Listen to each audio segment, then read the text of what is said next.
নাভির নিচে হাত বাঁধা। উনি একটা হাদিস এনেছেন, ওয়াইল ইবনে হুজুর রাহিমাহুল্লাহ তিনি বলেন যে রাআইতুন নবী সাল্লাল্লাহু আলাইহি ওয়াসাল্লাম ওয়াদা ইয়ামিনাহু আলা শিমালিহি ফি সলাতি তাহতা সুররা। আমি নবী সাল্লাল্লাহু আলাইহি সাল্লামকে সালাতে বাম হাতের উপরে ডান হাত নাভির নিচে রাখতে দেখেছি। এই হাদিসটা রয়েছে মুসান্নাফ ইবনে আবি শাইবা 3959 নম্বর হাদিস। এখন যদি কেউ এই হাদিসটা পড়ে তাহলে সে তো বুঝবে যে নাভির নিচেই তো হাত বাঁধতে হবে, হাদিসেই তো আছে।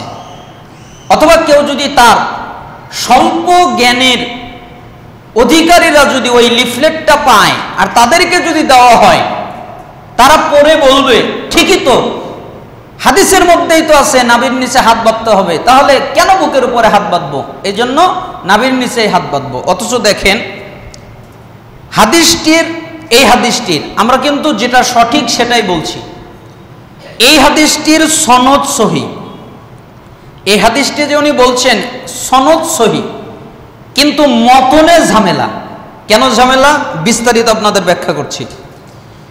এখানে ইচ্ছাকৃত বা ভুল ক্রমে নাভির নিচে শব্দ প্রবেশ করানো হয়েছে। কেন? মুসান্নাফ ইবনে আবি শাইবার দুটি হাদিস দেখলেই বিষয়টা পরিষ্কার বোঝা যাবে। যেমন একটা হাদিস মুসান্নাফ ইবনে আবি শাইবার 3938 নম্বরে এসেছে মাকতাবে শামেলাতে, যে ওয়াইল ইবনে হুজুর তিনি তার পিতা থেকে বর্ণনা করেছেন, তিনি বলেছেন আমি নবী সাল্লাল্লাহু আলাইহি ওয়াসাল্লামকে সালাতে তার ডান হাতকে বাম হাতের উপরে বাঁধতে দেখেছি, আর কিছু নাই, তাহাতা সুররা নাই। নাভির নিচেই শব্দ মাকতাবে শামেলার যে মুসান্নাফ ইবনে আবি শাইবা তার মধ্যে নাই। যেমন আরেকটা হাদিস ইব্রাহিম ইবনে নাখাই উনি বলেছেন তিনি সালাতে তার ডান হাতকে বাম হাতের উপর নাভির নিচে রাখতেন, যেটা মুসান্নাফ ইবনে আবি শাইবার আরেকটা নুসখা, তার মধ্যে এই শব্দটা ঢুকেছে। দ্বিতীয় হাদিসে নাভির নিচের শব্দ আছে আর আগের হাদিসে নাভির নিচের শব্দ নাই, একই হাদিস কিন্তু নুসখাটা ভিন্ন। তাহলে আমরা একটু বিস্তারিত ব্যাখ্যা করি। বিস্তারিত ব্যাখ্যা কি? যেমন হানাফি একজন বিদ্বান শায়েখ আওয়ামা, উনি মুসান্নাফ ইবনে আবি শাইবার তাহকিক করেছেন। প্রথম হাদিসটি এভাবে আছে, ওয়াইল ইবনে হুজুর তার পিতা থেকে বর্ণনা করেছেন, তিনি বলেছেন আমি নবী সাল্লাল্লাহু আলাইহি সাল্লামকে সালাতে তার ডান হাতকে বাম হাতের উপর নাভির নিচে বাঁধতে দেখেছি। শায়েখ আওয়ামা মারফু হাদিসটির মধ্যে ওই শব্দগুলো অনুপ্রবেশ করেছেন, ঢুকিয়েছেন, যেগুলো মাক্তু বর্ণনাটির মধ্যে রয়েছে। একটি জয়ীফ মাক্তু বর্ণনা থেকে কিছু শব্দ নিয়ে তাই একটি সহি মারফু হাদিসের মধ্যে উনি প্রবেশ করিয়েছেন। এটি স্পষ্ট একটা বিকৃতি। এটা যে বিকৃতি তা সর্বপ্রথম পাকিস্তানের মুহাদ্দিস এবং মুহাক্কিক উস্তাদ ইরশাদুল হক আসারি রাহিমাহুল্লাহ উনি ধরিয়ে দেন যে মুসান্নাফ ইবনে আবি শাইবার মধ্যে এই শব্দটা ঢুকিয়েছে শায়েখ আওয়ামা। তিনি বলেন আল মুসান্নাফ গ্রন্থে বিকৃতি সাধন শায়েখ মোহাম্মদ আওয়ামার দুঃসাহস শিরোনামে একটা প্রবন্ধ অনেক বড় করে তিনি লেখেন, যা গবেষকদের জন্য অধ্যয়নযোগ্য। আপনারা দেখতে পারেন মাকালাতে আসারি 3য় খণ্ডের 285 থেকে 312 নম্বর পৃষ্ঠায়, যারা একটু গবেষণা করতে পারেন। তবে এখানে কয়েকটি বিষয় আমরা বলে রাখি আপনাদের সুবিধার জন্য। 1 নম্বর পয়েন্ট, দুনিয়ার বুকে সর্বপ্রথম পাকিস্তানের করাচির ইদারাতুল কোরআন ওয়াল উলুমিল ইসলামিয়া নামক একটি হানাফি প্রকাশনী ওয়াইল ইবনে হুজুরের মারফু হাদিসটির মধ্যে নাভির নিচের অংশটুকু সংযোজন করেন। এই নুসখার আগে পৃথিবীর কোন মুসান্নাফ ইবনে আবি শাইবায় নাভির নিচের অংশ নাই। যত নুসখা আছে পৃথিবীতে, যত নুসখা পাওয়া যায়, কোন নুসখার মধ্যে তাহতা সুররা নাভির নিচের অংশ নাই। কিন্তু এই ইদারাতুল কোরআন ওয়াল উলুমিল ইসলামিয়া পাকিস্তানের এই লাইব্রেরি থেকে সর্বপ্রথম সংযোজন হয়। 2 নম্বর পয়েন্ট, আব্দুল খালেক আফগানির তাহকিককৃত নুসখা যা হায়দ্রাবাদের আবুল কালাম আজাদ একাডেমি হিন্দুস্তান হতে প্রথম মুদ্রিত হয় 1386 হিজরিতে হয়েছিল, তাতে ওয়াইলের হাদিসের মধ্যে নাবির নিচের অংশটুকু নাই।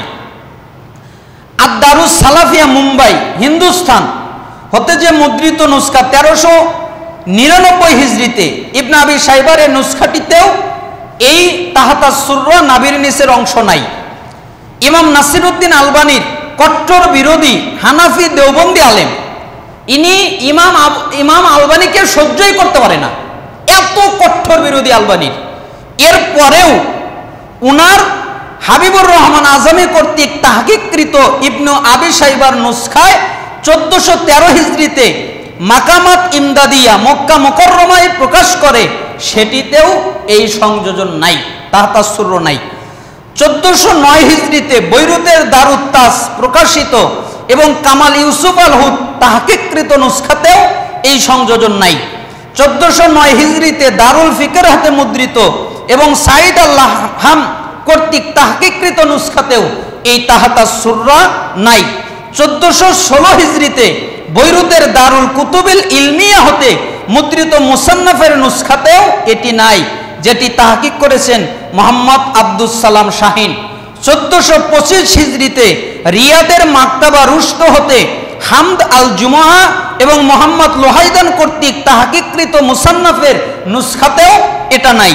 1429 হিজরিতে মিশরের দারুল ফারুক হতে মুদ্রিত এবং ওসামা ইবনে ইব্রাহিমের তাহকিককৃত নুসখাতেও এটা নাই। 1436 হিজরিতে রিয়াদের দারু কুনুজি ইশবিলিয়া হতে মুদ্রিত এবং সাদ ইবনে নাসের আশ-শাতরির তাহকিকে প্রকাশিত ইবনে আবি শাইবার নুসখাতেও এই সংযোজনটি নেই। তাহলে কি বুঝতে পারছেন, পৃথিবীর কোন নুসখায় তাহতাস সুররা নাই, শুধু আওয়ামার নুসখায় তাহতাস সুররা আছে। তার মানে তিনি নিজে ইচ্ছা করে পাকিস্তানের প্রকাশিত ওই ইদারাতুল কোরআন প্রকাশনী থেকে সর্বপ্রথম তাহাতাস সুররা জুড়ে দেন, সহিহ হাদিসের মধ্যে জয়ীফ বর্ণনা ঢুকিয়ে দেন। এজন্যই আমরা বলি যে আমরা সঠিক পথ প্রাপ্ত হতে চাই, এজন্যই পৃথিবীর কোন নুসখার মধ্যে এই বর্ণনা নাই। এজন্য আমরা বুকের উপরে হাত বাঁধার চেষ্টা করব। আল্লাহ সুবহানাহু ওয়া তাআলা আমাদেরকে বিশুদ্ধভাবে আমল করার তৌফিক দান করুন। কারণ আমরা যতগুলো সহিহ হাদিস প্রাপ্ত হয়েছি এবং বুকের উপরে হাত বাঁধার অনেকগুলো সহিহ হাদিস আছে, তার ভিতর থেকে আমরা সময়ের ব্যবধানের কারণে একটা সহিহ হাদিস বলি। যেমন সাহাল বিন সাদ রাদিয়াল্লাহু আনহু বলেন যে লোকেদেরকে নির্দেশ দেওয়া হতো, মানুষদেরকে আদেশ করা হতো, মুসল্লি যেন সালাতের মধ্যে তার ডান হাত বাম হাতের বাহুর উপর রাখে, মানে জেরার উপরে রাখে। জেরা বলতে এই হাতের শুরু থেকে এই কোনই পর্যন্ত এই পুরো অংশটাই জেরা, তার মানে হাতের উপরে হাত যেন রাখে, এটা হলো জেরা। এই হাদিসটা আপনারা পাবেন সহিহ বুখারীর 740 নম্বর হাদিস, এটা হলো সহিহ বুখারীর হাদিস।